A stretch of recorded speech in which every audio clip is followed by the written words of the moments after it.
मुख्यमंत्री पुष्कर सिंह धामी करेंगे लोक निर्माण और वन विभाग की समीक्षा। सचिवालय में सुबह 11:30 बजे होगी बैठक। सशक्त उत्तराखंड की रोड मैप को लेकर होगी चर्चा।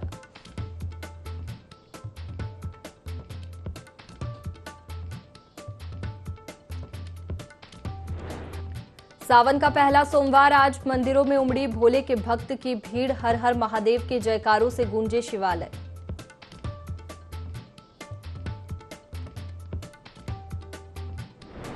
प्रदेश में अगले 3 दिनों तक पर्वतीय जिलों से लेकर मैदान तक जमकर बरसेंगे बादल। धर्म नगरी हरिद्वार में गंगा का जलस्तर बढ़ा। तेज बारिश के चलते जगह जगह सड़कें बनी तालाब।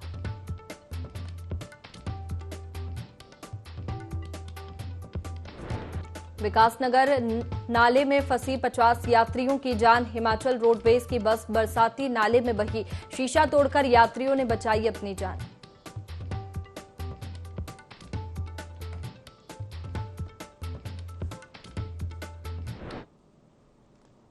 नमस्कार, आप देख रहे हैं देवभूमि लाइव। मैं हूं आपके साथ में वैष्णवी। बुलेटिन की शुरुआत करेंगे देहरादून से, जहां लोक निर्माण विभाग और वन विभाग की आज समीक्षा होगी।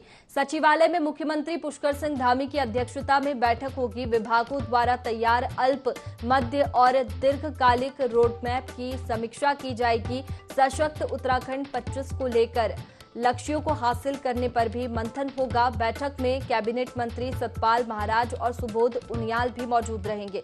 सचिवालय में सुबह 11:30 बजे ये बैठक शुरू हो जाएगी। बता दें कि लोक निर्माण विभाग और वन विभाग की आज समीक्षा होगी। सचिवालय में मुख्यमंत्री पुष्कर सिंह धामी की अध्यक्षता में बैठक होगी। बता दें कि लगातार उत्तराखंड को सशक्त बनाने की कवायद जारी है और ऐसे में ये समीक्षा बैठक की जा रही है। सचिवालय में मुख्यमंत्री पुष्कर सिंह धामी की अध्यक्षता में ये बैठक होगी। विभागों द्वारा तैयार अल्प, मध्य और दीर्घकालिक रोडमैप की समीक्षा की जाएगी। सशक्त उत्तराखंड एक्ट 25 के लक्ष्यों को हासिल करने पर भी मंथन होगा।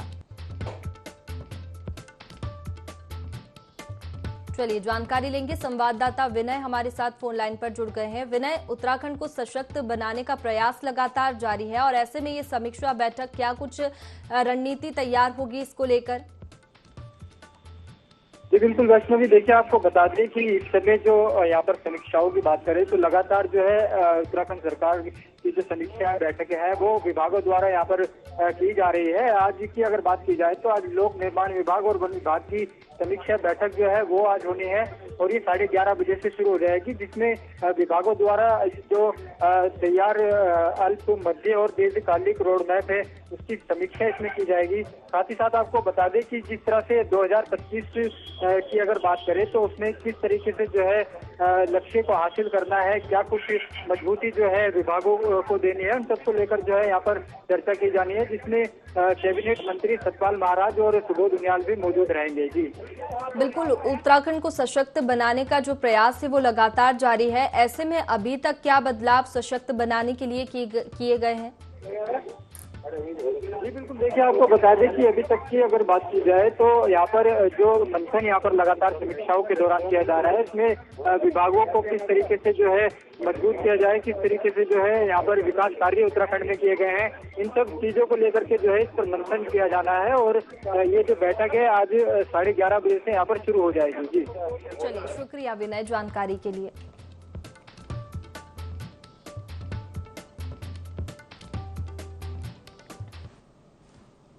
चलिए आगे बढ़ेंगे। इन दिनों राष्ट्रीय उद्यान फूलों की घाटी 500 तरह के फूलों से खिला हुआ है। बता दें कि इस वक्त देश का ये राष्ट्रीय पार्क 500 तरह के फूलों से छाया हुआ है। विश्व में इतनी प्रजाति के फूल और कहीं नहीं खिलते जितने उत्तराखंड की फूलों की घाटी में खिलते हैं। देश विदेश के पर्यटक भी यहाँ दुर्लभ फूलों का दीदार करते हैं और जापान से आए पर्यटक बहुत खुश दिख रहे हैं। जानकारी के मुताबिक फूलों की घाटी में 500 मीटर से ज्यादा अंदर पर्यटकों को नहीं जाने दिया जाता है। इसकी वजह यह है कि वे फूलों की महक से कहीं बेहोश ना हो जाए।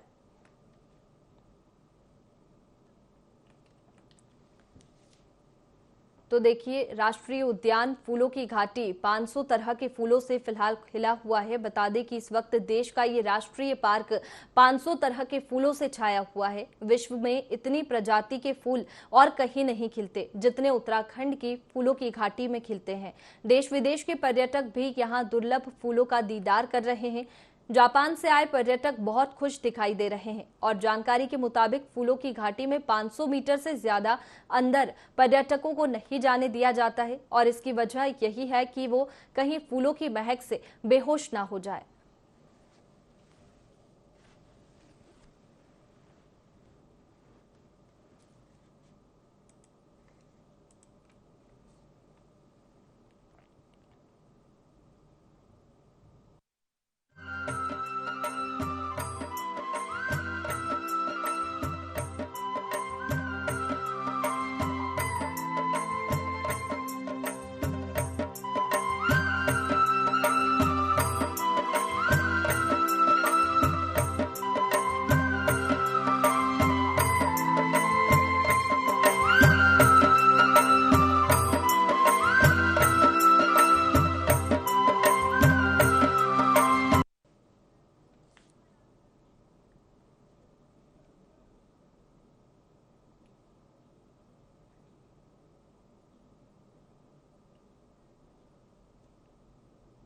चलिए आगे बढ़ते हैं। आज सावन का पहला सोमवार है। शिव मंदिरों में सुबह 4 बजे से ही लंबी लंबी कतारें लगी है।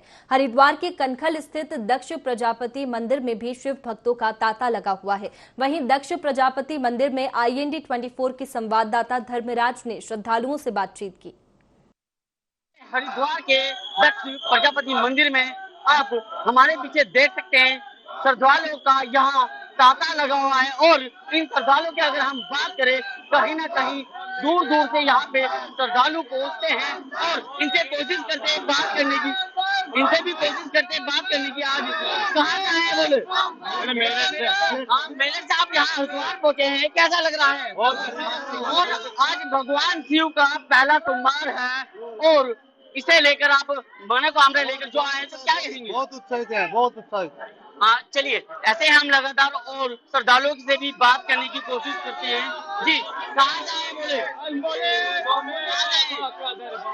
आप देख सकते हैं हमारे पीछे श्रद्धालुओं का तांता लगा और यहाँ सुरक्षा की अगर बात करें, सुरक्षा दृष्टि की बात करते हैं, शासन व प्रशासन पूरी तरह मुस्तैद है और कहीं ना कहीं भगवान शिव का आज पहला सोमवार है जो फूल पत्ती और जल अभिषेक करके अपना जो मन की मनोकामना होती है उन्हें पूर्ण कर। क्षेत्र की मैं ऐसे ही भगवान शिव के जो भगवान शिव की ससुराल कहा जाता है, आज यहाँ जो भी अपने सच्चे मन से मनोकामना मांगता है वह पूरी होती है। मैं ऐसे ही आपको हरिद्वार की खबरें दिखाता रहूंगा। मैं धर्मराज, IND 24। चलिए आगे बढ़ते हैं। देहरादून शिमला बाईपास मार्ग से एक रूह कपाने वाली खबर सामने आई है, जहां उस समय चीख पुकार मच गई जब 50 से अधिक यात्रियों को लेकर आ रही हिमाचल रोडवेज की बस बरसाती नाले के तेज बहाव में बह गई। बस जैसे ही नाले में बहने लगी, लोगों की सांसें गले में अटक गई। गनीमत ये रही कि बस नाले के किनारे पर अटक गई और नहीं तो 50 से अधिक लोग नाले के तेज बहाव में बह जाते। हालांकि लोगों ने बस के शीशों को तोड़कर अपनी जान बचाई। इस पूरी घटना में चालक की लापरवाही भी सामने आई है। चालक ने उफान पर आए नाले को देखते हुए भी बस को उफनते नाले में ले गया, जबकि प्रदेश सरकार ने चेतावनी जारी की है कि किसी भी नाले, गदेरे, काजवे में वाहन ना उतारे।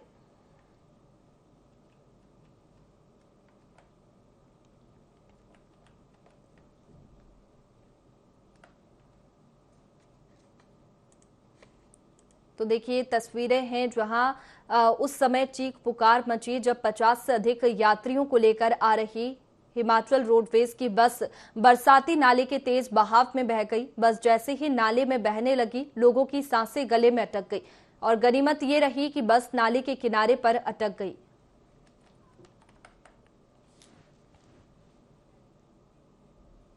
चलिए आगे बढ़ेंगे। लोहाघाट के न्यू बैचलर फैशन कलेक्शन में शॉर्ट सर्किट के चलते भीषण आग लग गई। वहीं आग इतनी भीषण थी कि धमाके के साथ दुकान का शटर तक फट गया, जिसके कारण दुकान में रखा हुआ सारा सामान जलकर खाक हो गया। इस दौरान लोगों ने बताया कि तेज धमाके की आवाज से सभी लोग जाग गए थे, तभी जाकर पता चला कि दुकान में आग लगी है। इस बीच दुकान मालिक ने बताया कि आग से उन्हें 8 लाख रुपए का नुकसान पहुंचा है, जिस पर उन्होंने प्रशासन से मुआवजा देने की मांग की है।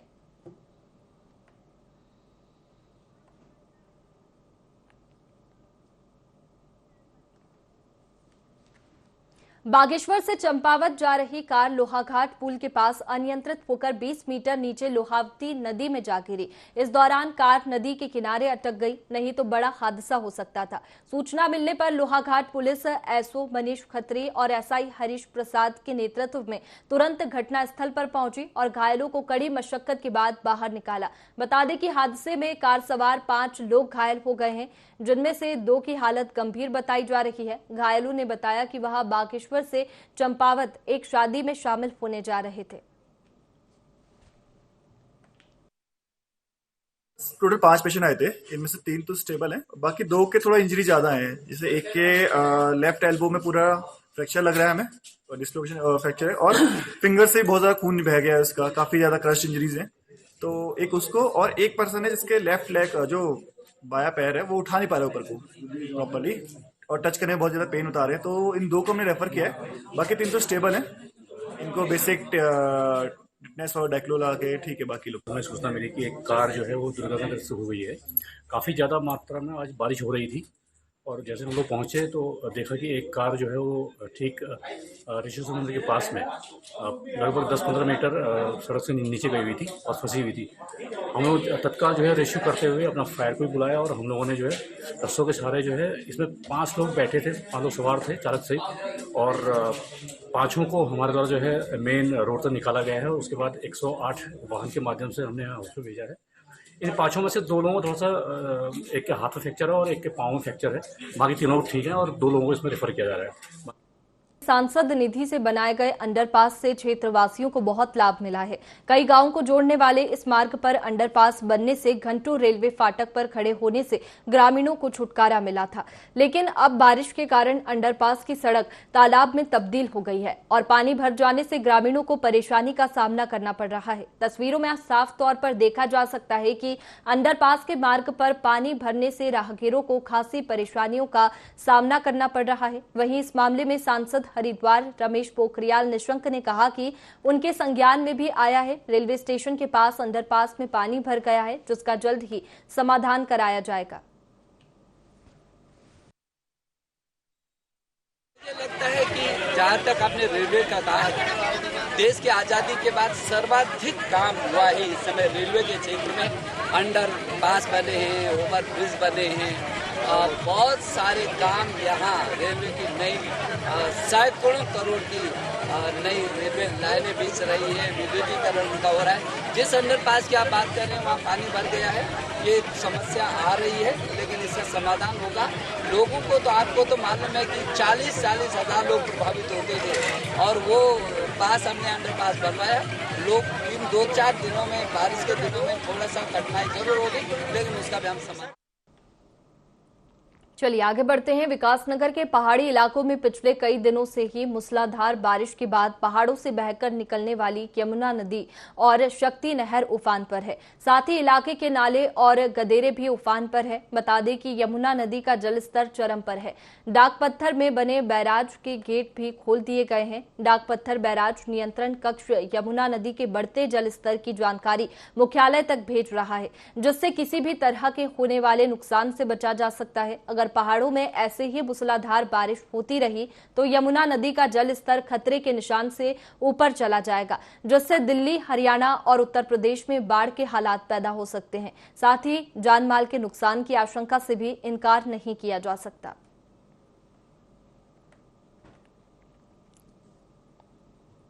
चलिए आगे बढ़ेंगे। चंपावत जिले के सभी 11 परीक्षा केंद्रों में प्रशासन ने कड़ी सुरक्षा के बीच अधीनस्थ चयन सेवा आयोग द्वारा आयोजित स्नातक स्तरीय लिखित भर्ती परीक्षा को शांतिपूर्ण तरीके से संपन्न करवाया गया। बता दें कि सीएम धामी का गृह जिला होने के कारण पुलिस और प्रशासन अलर्ट मोड में नजर आए हैं और परीक्षा सुबह 11 बजे से लेकर दोपहर 1 बजे तक चली। बारिश के बीच दूर दूर से क्षेत्रों से अभ्यर्थी परीक्षा देने परीक्षा केंद्रों में पहुंचे हुए थे। सभी परीक्षा केंद्रों में पुलिस के कड़े इंतजाम थे। वहीं सीओ चंपावत बिपिन चंद्र पंत द्वारा जिले के सभी परीक्षा केंद्रों का निरीक्षण कर पुलिस कर्मियों को अलर्ट रहने के निर्देश दिए गए।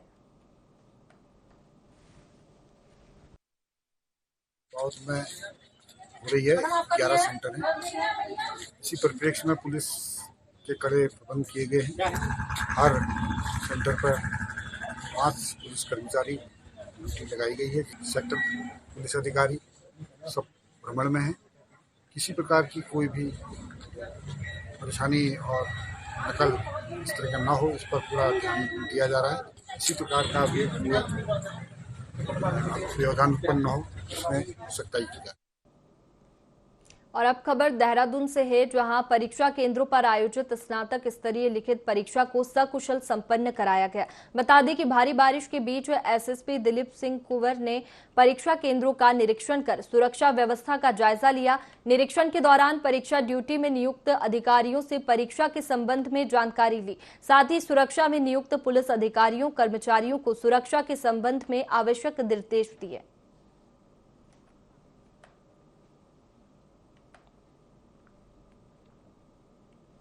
उत्तराखंड में कांवड़ यात्रा को लेकर प्रशासन सक्रिय हो गया है। रुड़की में खाद्य सुरक्षा विभाग और एफडीए विजिलेंस टीम ने डेयरी दुकानों में छापेमारी की। इस दौरान खाद्य पदार्थों के सैंपल लिए गए। विभागीय अधिकारियों का कहना है कि कांवड़ यात्रा में लाखों शिव भक्त आ रहे हैं और उनके लिए भोजन की गुणवत्ता सही होनी चाहिए। पिछले 2 दिनों में 30 से अधिक सैंपल लिए गए हैं। के दृष्टिगत खाद्य सुरक्षा आयुक्त महोदय के निर्देश पर ज्वाइंट टीम बनाई गई है, जिसमें डिस्ट्रिक्ट के जो है हमारे जो डीओ, सीनियर एफएसओस और एफडीए विजिलेंस और हम ज्वाइंटली कार्रवाई कर रहे हैं। और इसके साथ में हमारे पास में जो है इस बार मोबाइल फूड टेस्टिंग वैन भी है, जिसमें डिप्टी कमिश्नर कटहत जी भी साथ में हैं। और इस पूरे ड्राइव के अंदर जो एक नई चीज़ की गई है, एक तो मौके पर जो है हम फूड सैंपल्स टेस्ट कर रहे हैं और जितने भी फूड सैंपल्स जो है अगर जहाँ जिन पर हमें डाउट हो रहा है, जो सस्पेक्टेड हैं, तो एविडेंस बेस्ड इन्फोर्समेंट किया जा रहा है कि उन पर्टिकुलर चीज़ को, कमोडिटी को ट्रेस करते हुए उनके सैंपल कलेक्ट किए जा रहे हैं, जो हम जांच के लिए भेजेंगे। और पूरे अभियान में कांवड़ क्षेत्र में जितने भी खाद्य कारोबारी हैं उनके प्रतिष्ठानों का निरीक्षण किया जा रहा है और ख़ासतौर से जो है जो आम उपभोक्ता हैं उनको भी जो है मिलावट के तौर तरीक़ों के बारे में जानकारी दी जा रही है कि कैसे जो मिलावट की पहचान कर सकते हैं। पिछले 2 दिवसीय अभियान में लगभग 30+ सैंपल्स तो हमारे हो चुके हैं और 100+ सैंपल्स जो है मोबाइल टेस्टिंग वैन से हम लोगों ने चेक किया। चलिए आगे बढ़ेंगे। लोहाघाट क्षेत्र में हो रही भारी बारिश ने अब अपना रंग दिखाना शुरू कर दिया है। लगातार हो रही भारी बारिश के चलते नगर पालिका की पार्किंग में खड़े 3 वाहन दीवार ढहने से दब गए, जिससे वाहनों को काफी नुकसान पहुंचा है। जानकारी के मुताबिक देर रात से लगातार भारी बारिश हो रही है। दीवार अचानक भरभरा कर गिर गई।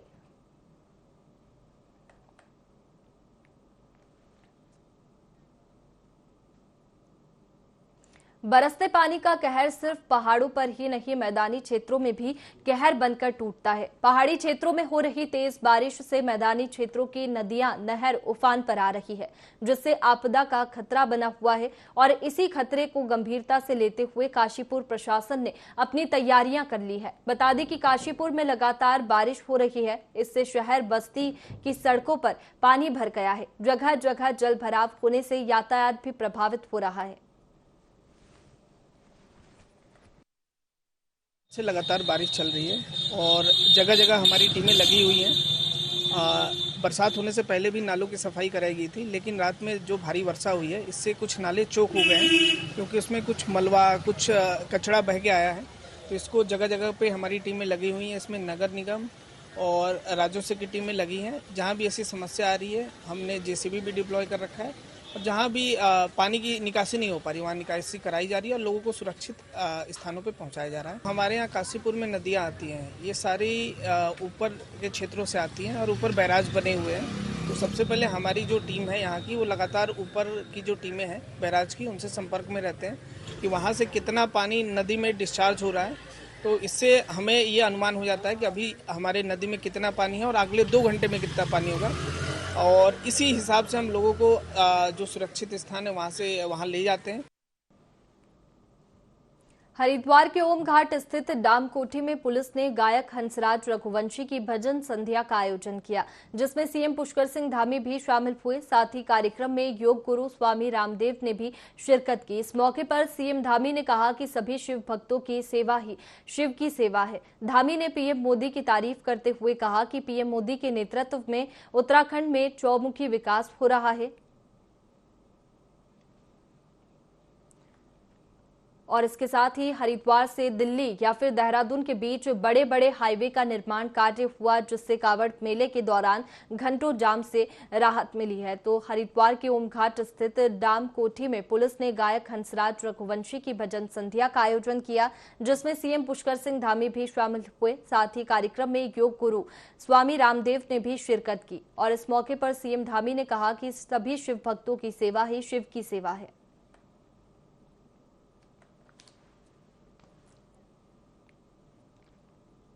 उत्तराखंड में लगातार हो रही मूसलाधार बारिश से जनजीवन प्रभावित हो रहा है, लेकिन प्रशासन किसी भी आपदा से निपटने के लिए पूरी तरह तैयार है। उत्तराखंड के निदेशालय में बैठे अधिकारी ऐसी जगहों पर नजर बनाए हुए हैं जहां गाड़ी बहने की या रोड बंद होने की संभावना है। एसडीआरएफ, एनडीआरएफ की तैनाती की गई है ताकि किसी भी प्रकार की घटना न घट सके। वहीं प्रदेश में लगातार हो रही मूसलाधार बारिश से नदी नाले उफान पर आ गए हैं। इसको लेकर आपदा प्रबंधन निदेशालय ने कंट्रोल रूम से उत्तराखंड के चप्पे चप्पे पर नजर रखने का इंतजाम किया है। तो वहीं रामनगर कोतवाल अरुण कुमार सैनी ने बताया कि मानसून सत्र के चलते पुलिस विभाग सतर्क हो चुका है। समय से पहले ही मौके पर टीम पहुंच जाती है। जो लोग उफनते नालों में लोग बिना सोचे समझे पार करने की कोशिश करते हैं, उनको टीम द्वारा समझाया जाता है।